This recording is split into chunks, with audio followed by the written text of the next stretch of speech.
সম্মানিত দর্শক শ্রোতা, পরম সৃষ্টিকর্তা যিনি অসীম দয়ালু, শুরু করছি তার নামে।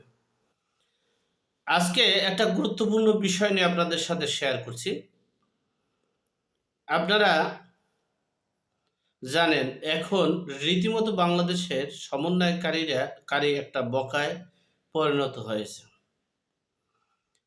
এখন সংস্কারের নামে সংবিধান সংস্কার ও আইন প্রণয়নের ব্যাপারে যে ঘোড়ার ডিম শুরু করেছে, তাতে দেশের মানুষকে প্রতিপক্ষ করে তুলেছে। দেশের সংস্কারের নামে বিএনপি ও আওয়ামী লীগকে নির্বাচন করতে দিবে না, সেজন্যই তারা একটি আইন পাশ করতে যাচ্ছে। আইনটা হচ্ছে, যারা কোনো ফৌজদারি মামলায় যদি কোনো আসামি হয়ে থাকেন এবং বিচারাধীন থাকেন, তাহলে নির্বাচন করতে পারবে না। আবার কেউ যদি বিচারের রায় হয়েছে, সাজা হয়েছিল, কিন্তু তারপরও নিম্ন আদালত অথবা উচ্চ আদালতে যদি রায় বাতিল করা হয়, তারপরও তিনি নির্বাচনে অংশগ্রহণ করতে পারবেন না। তাহলে দেখা গেছে বিএনপির কোনো নেতাকর্মী খুব কম আছে, তারা নির্বাচনে অংশগ্রহণ করতে পারবে না। আর আওয়ামী লীগের তো প্রশ্নই আসে না। অপরদিকে তারা একটা আইন পাশ করে যাচ্ছে, 21 বছর বয়সে নির্বাচন করতে পারবে। তার মানে সমন্বয়কারীরা তাদের বয়স অনেকের 25 বছর আপ হয়নি, বিদায়ী 21-এর তালিকায় নিয়ে আসা হয়েছে। এরপরে সেখানে আরও কথা লেখা আছে, সেখানে হচ্ছে এখানে তরুণদের অগ্রাধিকার দিতে হবে। 30% তরুণদের অগ্রাধিকার বাধ্যতামূলক করতে হবে। এরপরে হচ্ছে প্রতিবন্ধী, অর্থাৎ শারীরিক কোনো যদি প্রতিবন্ধী থাকে বা অসুস্থতা, শারীরিক প্রতিবন্ধী, মানসিক না আর কি, অর্থাৎ সহজ ভাষা হচ্ছে যে জুন জুলাইতে যারা আহত আছেন তারা নির্বাচনে অংশগ্রহণ করতে পারবে। অর্থাৎ সমন্বয়কারীরা, বৈষম্য বিরোধী ছাত্ররা এবং আহতরাই একমাত্র ইলেকশন করতে পারবে। আর হলো বিএনপি, জামাত, শিবির, হেফাজত, চরমোনাই, এরাই শুধু নির্বাচনে অংশগ্রহণ করতে পারবেন।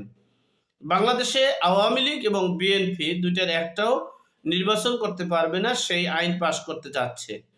কতটুকু সফল হবে আমি জানি না, কারণ হচ্ছে আবার হতেও পারে। কারণ হচ্ছে ডক্টর মোহাম্মদ ইউনূস জানে যে ক্ষমতার জন্য বিএনপি পৃথিবীর সব কিছু হারাতে রাজি। ক্ষমতার জন্য বিএনপি সব কিছু হারাতে রাজি। আর একটা বিষয় হচ্ছে, বিএনপির ভিতরেও যে 3টে গ্রুপ আছে, সেটার 3টে গ্রুপের ভিতরে একটা গ্রুপ আছে যে যারা মামলার আসামি যারা আছেন তারা না হইলেই ভালো হয়।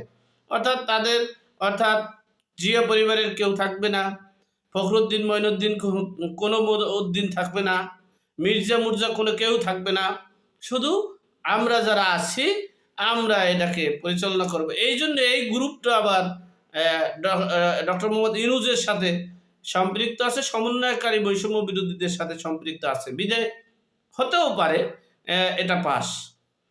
কারণ হচ্ছে তারা চাচ্ছে যে আমরা শুধু একবার এমপি হব, মন্ত্রী হব, এটাই, অন্য কিছু আর চাচ্ছে না। একটা অংশ চাচ্ছে পূর্ণাঙ্গ প্রধানমন্ত্রী হতে চাচ্ছে, আর একটা অংশ চাচ্ছে যে আমরা এই পরিবেশে আমাদের মনোনয়ন হবে না, আমরা এমপি মন্ত্রী হতে পারবো না।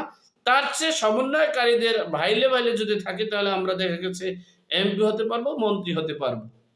এই যে একটা চক্রান্ত করতেছে, একটা পক্ষ করতেছে দেশের জন্য চক্রান্ত, একটা পক্ষ করতেছে নিজেদের স্বার্থের জন্য চক্রান্ত। যাই হোক, আর যদি মনে করে যে না, বৃহত্তম স্বার্থ যদি দেখে, দেশের জনগণের কথা চিন্তা করে, দেশের কথা চিন্তা করে, দেশের মানে স্বাধীনতার কথা চিন্তা করে, তাহলে আরো আগে আন্দোলন করে জানুয়ারির মধ্যে এই অন্তর্বর্তীকালীন সরকারকে বাতিল করে, হয় তত্ত্বাবধায়ক সরকার, যেটা আমরা আইন পাশ হয়েছে, সেই তত্ত্বাবধায়ক সরকারের মাধ্যম সরকার গঠন করে এরপরে একটা নির্বাচনের পরিবেশ করতে হবে। যাই হোক, এখন সমন্বয়কারীরা যে প্ল্যান এবং যে পরিকল্পনা নিয়েছে, এটা করতে পারলে তাদেরকে হাজারো স্যালুট জানি। কারণ দরকার আছে, এই প্রয়োজনগুলো ধ্বংস করার দরকার আছে। প্রয়োজনগুলো, আমিও একমত যে যারা ফৌজদারি মামলার এই হিংসা প্রতিহিংসা, যেহেতু প্রতিহিংসা আওয়ামী লীগের সাথে প্রতিহিংসা করছে বিএনপি, বিএনপির সাথে করছেন, তাহলে আওয়ামী লীগ বাদ, বিএনপিও বাদ। এটা একটা ভালো একটা প্ল্যান করা হয়েছে। যাই হোক, আল্লাহ আমাদের সকলকে সঠিক জ্ঞান দান করার তৌফিক দান করুক, আল্লাহ আমাদেরকে হেফাজত করুক, আল্লাহ আমাদেরকে জ্ঞান খুলে দেব। আমিন। আসসালামু আলাইকুম।